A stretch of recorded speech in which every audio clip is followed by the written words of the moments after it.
Bonjour à toutes et à tous, bienvenue dans Rencontre. Aujourd'hui, nous allons parler de la relation sino-indienne.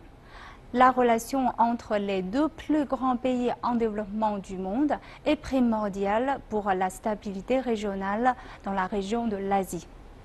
La récente dispute autour de la construction d'une route dans la zone de Doklam à l'est sud dans les deux pays. Aujourd'hui, avec nos invités, nous allons vous donner plus d'éclaircissements sur cette affaire. Avant cela, je vous propose de regarder ce reportage. Le 18 juin, les troupes indiennes franchissaient la frontière séparant l'État indien du Sikkim et une région tibétaine de Chine. Les militaires indiens avaient ensuite perturbé les travaux sur le chantier d'une route située sur le plateau de Doklam. Face à cette intrusion illégale de l'armée indienne, le ministère des Affaires étrangères chinois a réaffirmé durant plusieurs jours la position solennelle de la Chine, exigeant de New Delhi qu'elle retire immédiatement ses troupes du territoire chinois. La nature de l'incident qui s'est produit à la frontière sino-indienne est aujourd'hui extrêmement claire. L'armée indienne a franchi la frontière sino-indienne et a pénétré en territoire chinois pour entraver des travaux de construction parfaitement légitimes. En 1890, la Convention sino-britannique sur le Sikkim et le Tibet a délimité la frontière du Sikkim avec la Chine et l'Inde. D'après cette convention, la frontière entre le Sikkim et le Tibet est constituée par la ligne de partage entre les eaux s'écoulant dans la rivière Tista et ses affluents au Sikkim et les eaux qui s'écoulent dans la rivière Moshu au Tibet et plus au nord vers d'autres rivières du Tibet. D'après cette convention, la région du Doklam fait partie du territoire chinois. C'est un fait indéniable que l'armée indienne de partage des eaux. Cette incursion de l'armée indienne en territoire chinois est totalement inacceptable. Ce mouvement de l'armée indienne constitue une violation des traités frontaliers historiques et un reniement par rapport aux engagements pris par les précédents gouvernements indiens. Le 29 juin, le porte-parole du ministère chinois des Affaires étrangères, Lu Kang, révélait que la Chine était en possession de photos prouvant l'incursion illégale de l'armée indienne sur le territoire chinois depuis la frontière du Sikkim. Ces photos prouvent clairement que des troupes indiennes et des véhicules ont traversé la ligne de partage des eaux qui fait office de frontière et ont pénétré en territoire chinois.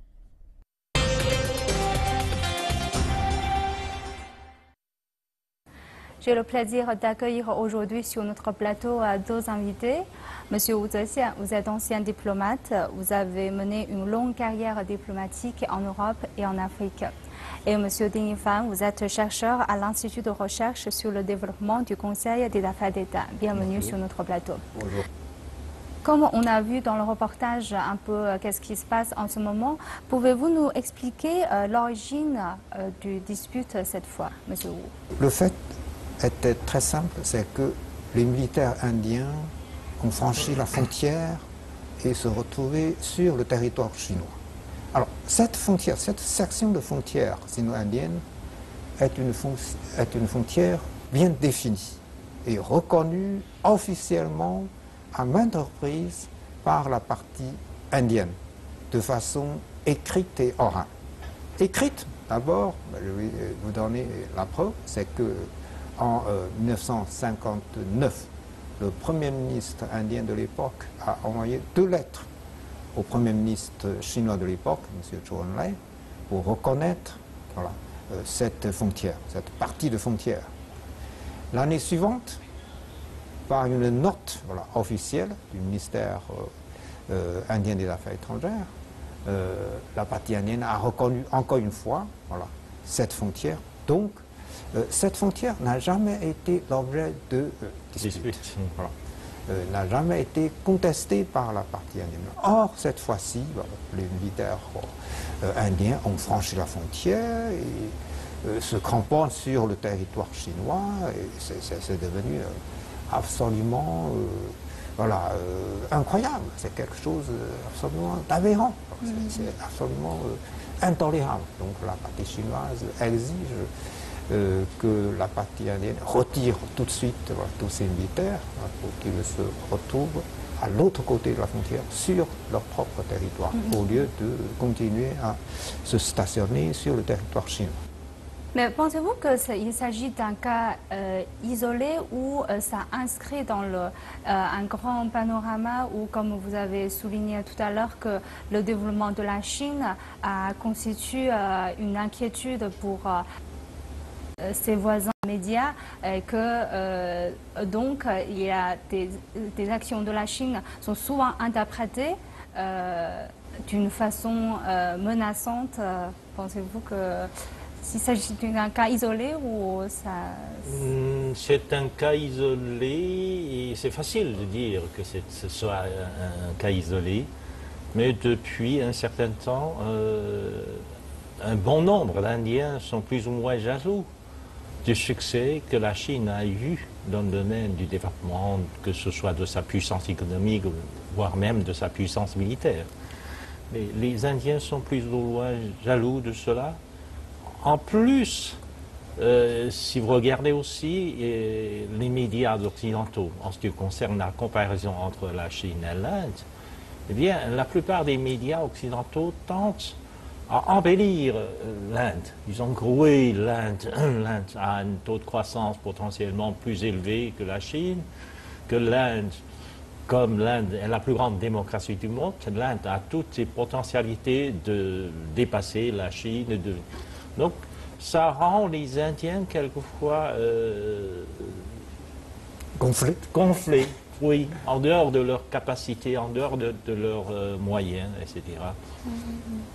Donc, consciemment ou inconsciemment, il y a un certain nombre d'Indiens, particulièrement parmi les stratégistes indiens, qui tentent à prendre la Chine comme un adversaire potentiel, comme un ennemi, pour ne pas le dire ouvertement.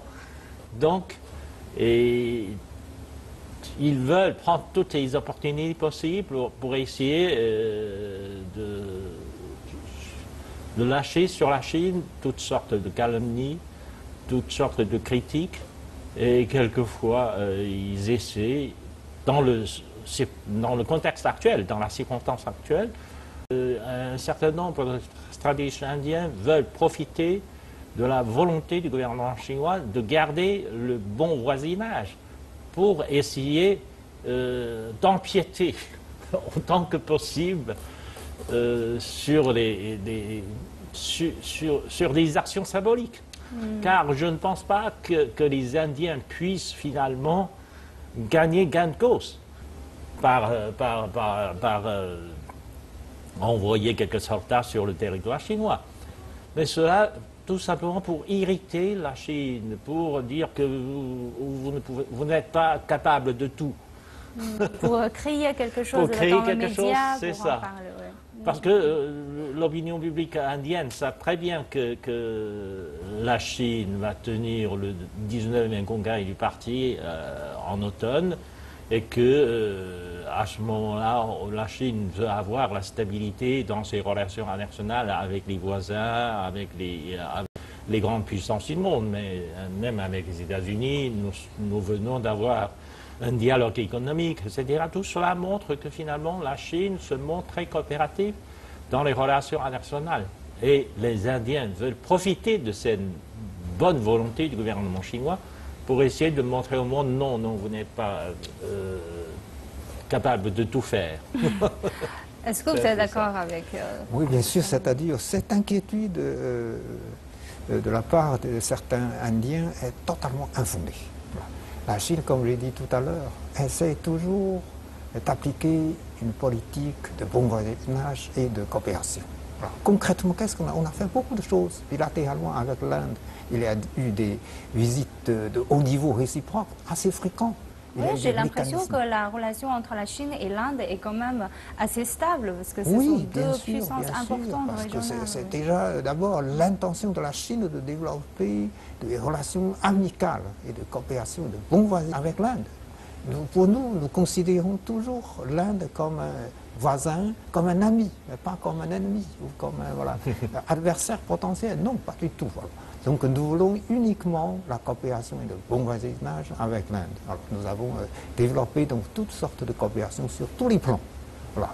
Un exemple, voilà. Nous avons dans le cadre de coopération ceinture et route, nous avons proposé un vaste programme de coopération sous-régionale avec l'Inde, Bangladesh et la Birmanie. Voilà. Et au moment du forum de haut niveau, voilà, beaucoup de pays concernés sont venus, y compris même les États-Unis et le Japon, voilà, qui ont envoyé leurs représentants pour assister à ce forum. Or, l'Inde avait une certaine méfiance vis-à-vis de cette proposition, de cette initiative de coopération. Et à cette occasion, pour rassurer l'Inde, qu'est-ce que le président Xi Jinping a dit ouvertement au cours de la discussion? Le président Xi a bien dit, cette coopération ceinture et route n'est dirigée contre personne, personne n'est dirigée contre aucun pays, donc on ne va pas introduire des dossiers politiques dans cette coopération. C'est pour rassurer, à mon avis, c'est pour rassurer l'Inde qui est le seul grand absent. Voilà. Bon. Oui, vous voyez, la sincérité de la Chine est évidente. Voilà. Et ça ne se traduit pas uniquement dans la parole, ça se traduit dans les faits, voilà, comme je l'ai dit tout à l'heure. Donc cette inquiétude de la part de certains Indiens, à mon avis, c'est absolument infondé. Oui, mais pourtant, comme la Chine veut appliquer une politique de bon voisinage avec tout le monde, avec tous les voisins de Chine, etc., cela irrite d'une certaine manière l'Inde. Parce que le voisin de l'Inde est le voisin aussi de Chine, et le Pakistan. Le Pakistan est toujours considéré comme un ennemi. Voilà, et la Chine a de très bonnes relations aussi avec le Pakistan, et le Pakistan fait partie important des projets de la route des ceintures. Et cela a causé plus ou moins à la fois la jalousie et les soupçons de la part de l'Inde. Une méfiance. Et une méfiance, même des soupçons, parce que la Chine et le Pakistan avaient l'intention de construire un couloir économique pour traverser le Pakistan jusqu'à l'océan Indien. Et certains stratégistes indiens considèrent cela comme une menace parce qu'ils disent que finalement, avec l'assistance de la Chine, le Pakistan sera potentiellement plus dangereux, plus menaçant. Et comme la Chine aurait accès à l'océan Indien, cela aussi pourrait causer des doutes, des problèmes, des menaces pour la sécurité de l'Inde. Donc c'est des imaginations, des illusions, mais qui nourrissent certaines réflexions stratégistes indiennes. C'est un peu bizarre, mais c'est leur manière de penser. C'est vrai que la Chine entretient de très bonnes relations avec le Pakistan, mais comme je l'ai dit tout à l'heure, la Chine veut aussi entretenir de très bonnes relations avec l'Inde. Oui. Ça ne se traduit pas. Mais ce n'est pas toujours évident de s'entretenir de relations avec des pays pour qui nous, sont pas... voilà, ce sont deux grands voisins, ce sont deux amis à nous, donc nous voulons bien qu'ils règlent leurs problèmes par voie pacifique. Voilà. Nous ne prenons pas parti, ni pour l'un ni pour l'autre. Pour nous, voilà, nous voulons simplement la réconciliation des deux.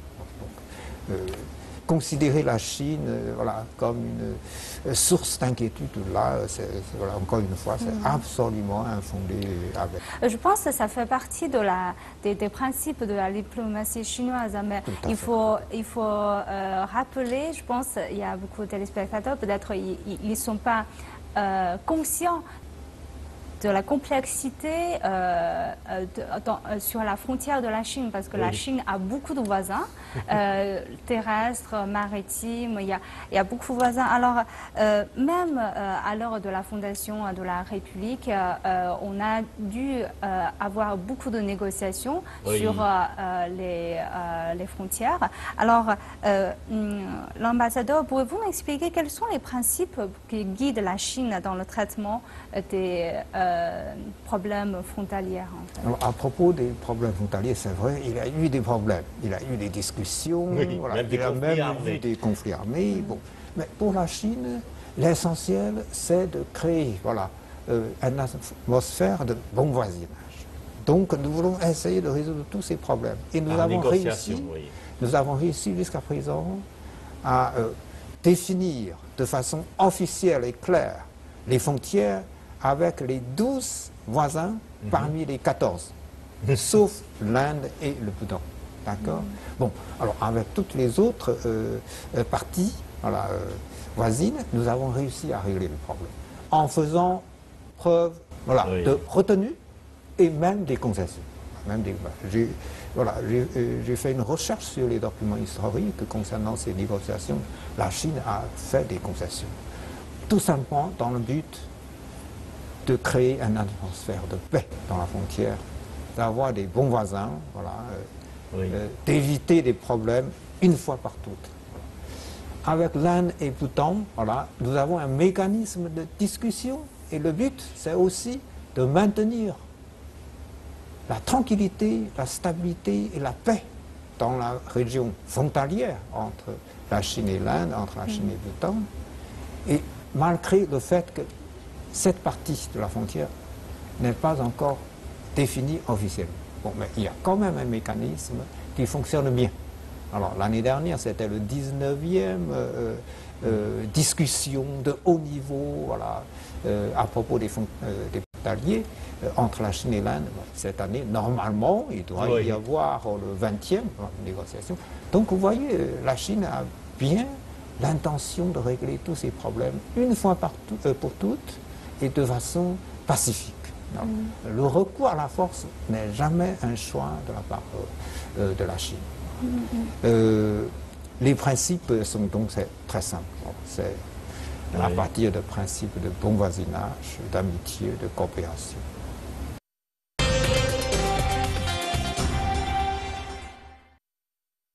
Peu de temps avant l'incursion des gardes-frontières indiens, le chef de l'armée de terre indienne avait déclaré que son pays était prêt pour une guerre sur tous les fronts, c'est-à-dire une guerre face à la Chine, face au Pakistan et aussi contre les menaces liées à la sécurité intérieure.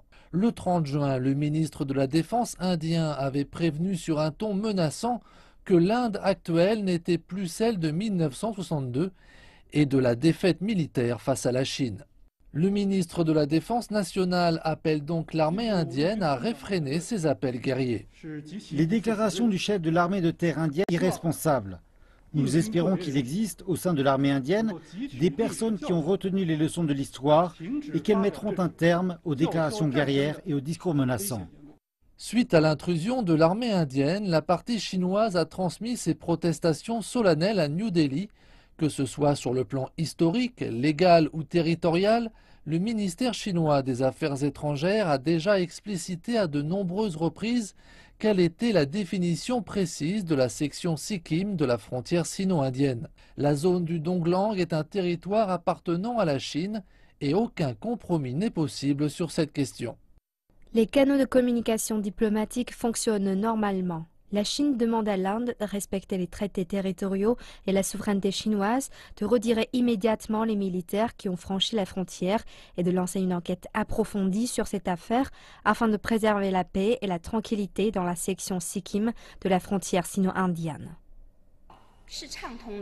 J'ai vu que le porte-parole du ministère chinois des Affaires étrangères, il a souligné que l'intention de l'Inde est très claire en utilisant la soi-disant préoccupation de la sécurité ainsi que la protection du Bhoutan comme prétexte pour franchir la frontière Chine-L'Inde dans la section du Sikkim et entrer sur le territoire chinois de Doklam. Donc, quelle est l'attitude de la Chine maintenant envers cette affaire? Oui, non, l'attitude chinoise est claire. C'est-à-dire que cette partie est faisant partie du territoire chinois depuis très très longtemps. Et le droit chinois sur cette partie du territoire a été reconnu par le gouvernement indien précédemment. Nous avons des textes officiels reconnaissant l'appartenance de cette partie du territoire. Mais pourquoi ils ont avancé la protection du Bhoutan comme prétexte? Justement parce que maintenant ils disent que cette partie-là est une partie de territoire discutable. Il n'y a pas de négociation avec le Bhoutan pour délimiter la frontière, etc. Mais je pense que c'est pour créer une atmosphère de non-confiance. Et parce que seuls l'Inde et la Chine ils pensent qu'ils auraient des problèmes. Donc il veut que Poutine soit impliqué aussi dans le débat pour renforcer un peu le poids de négociation. C'est tout simplement ça. Il y a en fait, voilà, je suis tout à fait d'accord avec le professeur Ting, mais il y a deux éléments à ajouter. Voilà. D'abord, ce problème qu'on voit aujourd'hui, c'est-à-dire la violation du territoire chinois par les troupes indiennes il y a un mois, ça ne touche pas la frontière entre la Chine et le Bhoutan. La frontière sino-bhoutanaise se trouve à 2 km plus loin. Et les troupes indiennes ont franchi la frontière, bel et bien, sino-indienne. D'accord? Ça ne concerne pas le Bhoutan. J'ai évoqué tout à l'heure les relations entre la Chine et le Bhoutan. Bon. C'est vrai que Bhoutan, jusqu'à présent, n'a pas encore établi des relations diplomatiques et officielles avec la Chine, mais les deux pays gardent de bonnes relations. Voilà. Il y a aussi un mécanisme de discussion sur la frontière entre la Chine et le Bhoutan. Malgré ce mécanisme de discussion, il n'y a pas en fait de grande divergence de vue sur le tracé de la frontière entre la Chine et le Bhoutan. D'accord? Donc voilà. Si tout va bien, eh bien, un beau jour, on arrivera à tracer officiellement la frontière et tout sera tranquille. Voilà. Et c'est là, il y a un deuxième élément à signaler. C'est que comme ça ne concerne pas Bhoutan, pourquoi l'Inde dit... L'Inde veut enlever le Bhoutan. Et d'ailleurs, Bhoutan, c'est un pays souverain. Avec quel droit l'Inde peut voilà, se mêler dans cette histoire en faisant valoir le soi-disant droit du Bhoutan pour le problème frontalier. Donc la communauté internationale peut se poser la question. L'Inde, c'est une partie tierce quand on parle du problème frontalier entre la Chine et le Bhoutan. L'Inde, c'est une partie tierce. L'Inde ne peut pas travailler voilà, à la place du Bhoutan. Ce sera un dossier entre la Chine et le Bhoutan directement. Bon, donc c'est un deuxième élément qui est à signaler. D'ailleurs, le premier élément est encore plus voilà, important, c'est que voilà, les Indiens ont bien franchi la frontière entre la Chine et l'Inde, pas voilà, entre la Chine et le Bhoutan. La Chine et l'Inde, on a vu que ce sont deux pays très peuplés. C'est les deux plus grands pays en développement du monde. Oui. Alors, leur relation est primordiale pour la stabilité régionale en Asie. Et pensez-vous que cette affaire aura un impact durable sur la relation entre la Chine et l'Indien? Et comment la relation entre la Chine et l'Indien influence-t-elle la situation géopolitique régionale et internationale? Je pense que ni les dirigeants chinois ni les dirigeants indiens n'ont la volonté de voir l'événement perpétué. Je pense que c'est...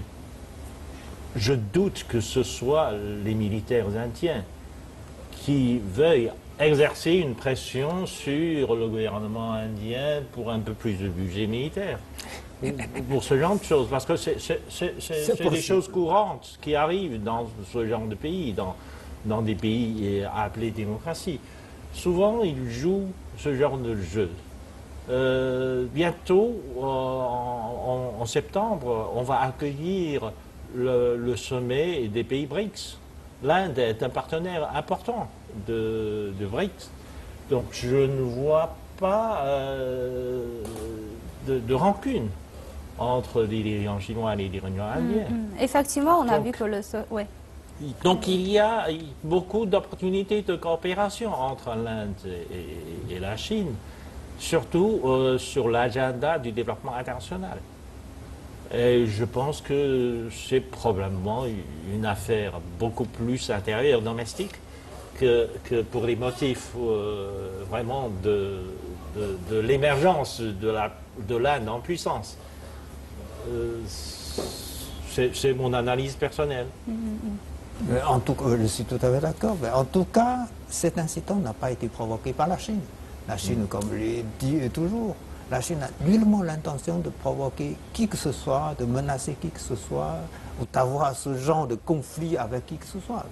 Ce n'est pas du tout dans notre mentalité, ce n'est pas du tout dans notre intérêt. D'accord? Ce n'est pas du tout la ligne chinoise. Donc voilà. Si vous posez cette question, il faut voir ce que pensent les Indiens. Voilà. La Chine, c'est clair. Pour nous, bon, nous n'allons pas attaquer notre voisin, pas du tout. Je pense, je rejoins un peu ce que vous avez dit, M. Ding, parce que le secrétaire d'État indien aux Affaires étrangères a déclaré que les disputes territoriales entre la Chine et l'Inde remontaient à longtemps, mais il a également affirmé que ces désaccords pouvaient parfaitement être résolus, comme cela a été le cas plusieurs fois dans le passé. Et il a dit aussi qu'il ne fallait surtout pas laisser ces désaccords s'envenimer. Donc, comment voyez-vous, effectivement, je pense qu'il y a l'intention du gouvernement indien de aussi régler cette affaire en paix.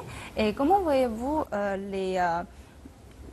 le futur de cette affaire? Il y a un problème qui est à souligner, c'est que dans le passé, il y a eu aussi des problèmes, des conflits frontaliers entre la Chine et l'Inde, mais dans d'autres sections qui sont plus ou moins contestés. Voilà. Ce sont des problèmes légués par l'histoire. Là encore, la Chine a fait beaucoup de preuves de retenue et même de concession. Mais bon, mais ça c'est le passé. Hein, bon. Mais cette fois-ci, il y a une différence. C'est que c'est une section de frontière bien définie, reconnue officiellement par l'Inde. Mais ça, c'est devenu très grave. Donc, si l'Inde souhaite régler le problème de façon pacifique, la solution est très simple. Retirer immédiatement ces militaires sur leur propre territoire. Il ne faut pas qu'ils continuent à rester sur le territoire. Aucun pays souverain ne peut tolérer ce genre de situation. Voilà, donc,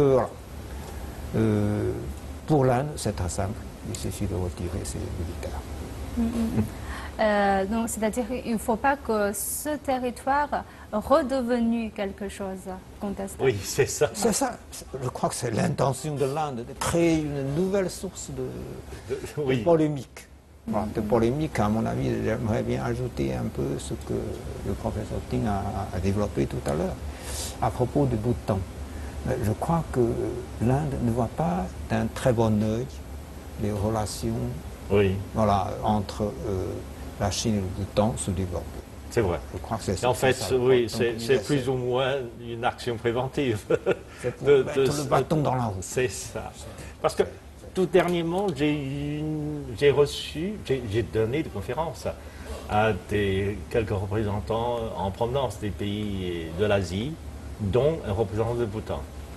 Il m'a exprimé la volonté de voir arriver le train chinois jusqu'au Bhoutan. Donc finalement, le Bhoutan vient développer des contacts, des échanges économiques avec la Chine.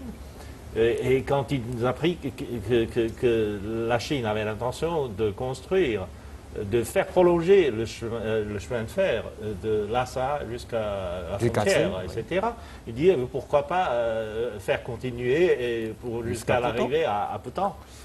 Donc vous voyez, mais en fait, c'est ça qui cause probablement la jalousie de l'Inde. Finalement, si on pouvait faire un réseau routier tous ensemble, avec l'Inde, le Bhoutan, la Chine, le Tibet, etc. Ce serait formidable.